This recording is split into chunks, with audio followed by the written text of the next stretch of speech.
2 days after the decomposing body of 27-year-old Israel Perez was discovered in a shallow grave in Harmonyville, police cracked the case.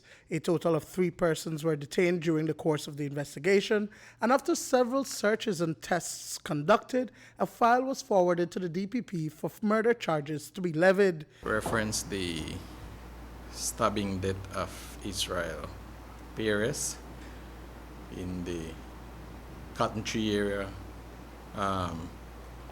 Police investigation have led to the detention of 2 persons for which charges are forthcoming later today. So that's a update in relation to that. And were these people you think he may have known? Yes, those are persons he were familiar with. Sir, is there anything to say on maybe what motivated this killing? So far, no. We're still working the investigation. Now, we know he was missing for about a week. Have you guys been able to put a timeline together as to perhaps when he was killed? So far, not yet. His vehicle, I believe, was found at a house. Yes, that is impounded in police custody. Okay, sir, did he, I'm not sure the family indicated to you if he had any personal belongings on him at the time, you know, when he left home. Did the police find any of his personal items? Yes, that is a part of the investigation, some items that were found. So those were found where he was buried or No, inside his vehicle? no, they were found elsewhere. In the possession of someone? Yes.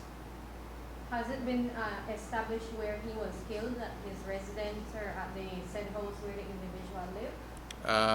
At this point in time, I would not want to go more deeper into the investigation as it is still in its early stages. By midday today, charges were slapped on 2 Cotton Tree residents. 33-year-old Cruz Castillo, who was initially charged on Wednesday for handling stolen goods, and 22-year-old Stanley Herrera Jr. were jointly charged for the vicious murder of Perez. Just before 3 p.m. today, they were brought in front of Magistrate John and arraigned for the crime.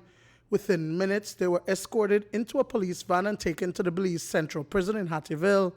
The investigating team in Belmopan worked around the clock, gathering concrete evidence, including the recovery of the vehicle, chain, television, 3 pairs of footwear, and other belongings of the deceased.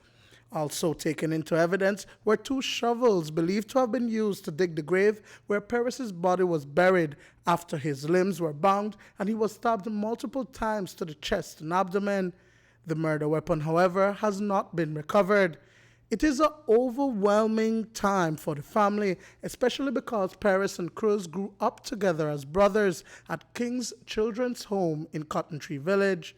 Late this evening, Orlando Perez says that after 2 weeks of torture, the family finally has closure. We feel relief and hopefully it's just the first successful step that will lead to a conviction, no? But we feel relief, you know, and obviously we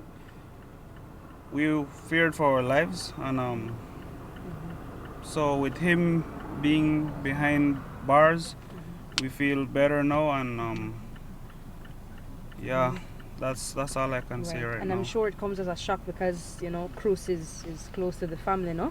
Yes, ma'am. Yes, ma'am. While Castillo and Herrera Jr. have been remanded until April 12th for the murder of Israel, police say that a motive for the crime has still not been established, but it is believed that robbery is a factor. Duane, Moody for News 5.